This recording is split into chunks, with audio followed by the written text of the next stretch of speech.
عبداللہ بن مبارک فرماتے ہیں فرض حج کر لیا, نفل کرنے جا رہا تھا, 300 دینار پاس تھے, میں پہنچ گیا کوفے تک, وہاں سے جا کر کے کچھ سامان خریدنا تھا, احرام خریدنا تھا, ضرورت کی چیزیں, دوست بھی ساتھ تھے. کہتے ہیں یار میرے جلدی تھک گئے, خریداری کر کے وہ چلے گئے, میں شام تک رکا, بڑا تھک گیا تو سوچا اتنی لمبی چوڑی خریداری کی ہے تو جھیل تھی پاس, میں نے کہا وہاں جا کے ذرا ٹھنڈی ہوا لیتا ہوں. کہتے میں اس طرف گیا, رات کا اندھیرا تھا, مری ہوئی بھینس پڑی تھی, یہ کچھ 700-800 سال پہلے کی بات عرض کر رہا ہوں. کہتے ہیں مری ہوئی بھینس پڑی تھی, ایک عورت کالے برقعے میں نقاب پوش آئی اور اس بی بی نے مری ہوئی بھینس کا خنجر سے گوشت کاٹا, تھیلے میں ڈالا اور دوڑی. کہتے ہیں میرے ذہن کے اندر خیال آیا کہ بی بی کوئی ہوٹل چلاتی ہے اور مردہ جانور کا گوشت لوگوں کو کھلاتی ہے, ویسے تو جاسوسی منع ہے, اس نیت سے کہ مسلمانوں کو بچاؤں اس کے پیچھے ہو لیا. کہتے ہیں وہ گلیاں گزرتی گزرتی کوفے کی تنگ گلی میں گئی, ایک بڑا سا دروازہ لکڑی کا, بڑا پھاٹک جو پرانے شہروں میں ہوتے.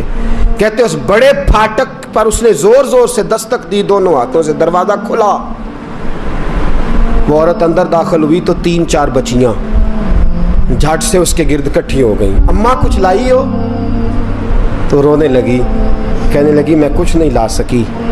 کہنے لگی یہ مردہ جانور کا گوشت ہے, اور حضور نے فرمایا جب مرنے لگو تو مردار کھا کے بھی جان بچا لو.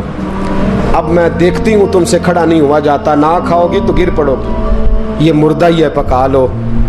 کہتے ہیں اگلے لفظ اس عورت نے کہے تو میں باہر کھڑا چیخنے لگا. وہ کہنے لگی ہم سید زادیاں ہیں, صدقہ زکوٰۃ کھا نہیں سکتی, اور سب روگاں دا روگ محمد, جس دا نام غریبی, کنڈ ولا کے لنگ جاندے سب دوست یار قریبی, سید ہیں, صدقہ زکوٰۃ یہ مردار کھا کے گزارا کرو. کہتے ہیں پھر اس عورت نے 4 بیٹیوں کو سینے سے لگایا, کہنے لگی تمہارا باپ زندہ ہوتا تو یہ دن نہ, سید بھی اور یتیم بھی اور مسکین بھی. پھر وہ روئیں.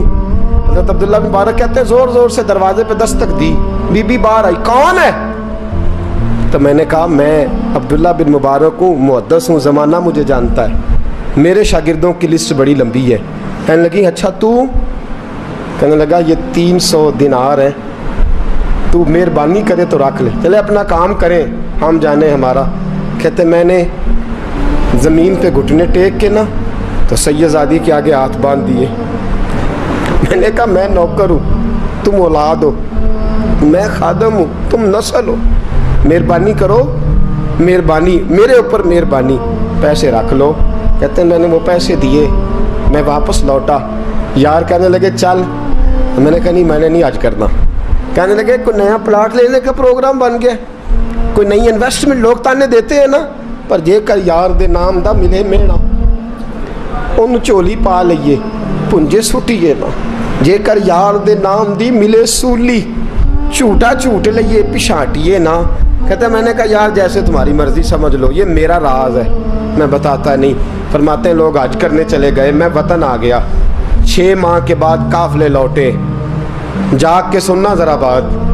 میرے نبی نے فرمایا تو میرے امتی کی پریشانی دور کر, اللہ کامل حج کا ثواب دے گا. فرمایا میرے حبیب علیہ السلام کی امتی حضرت عبداللہ بن مبارک فرماتے میں آیا حج کر کے, حاجی آئے تو میں بڑی حسرت کے ساتھ, میں گھر میں روتا تھا, سوچتا تھا آج وہ مینا میں ہوں گے, آج وہ مزدلفہ عرفات میں ہوں گے, آج وہ لوگ جمرات کی رمی کر رہے ہوں گے. میں تڑپ کے سوچتا تھا آج در رسول کی حاضری دے رہے ہوں گے. کہتے میں روتا تھا.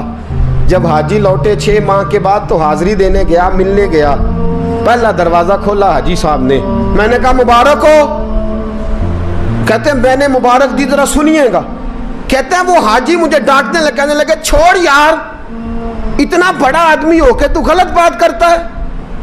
میں نے کہا کیا ہوا؟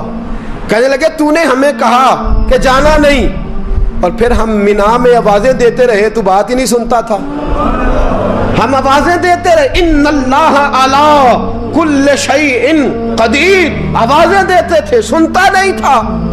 کہتے میں حیران ہوں, میں یار میں تو کیا نہیں. کہنے لگے ہم 11 حاجی جھوٹ بولتے ہیں تو اکیلا سچ بولتا ہے, سب نے دیکھا ہے. کہتے میں پلٹ آیا,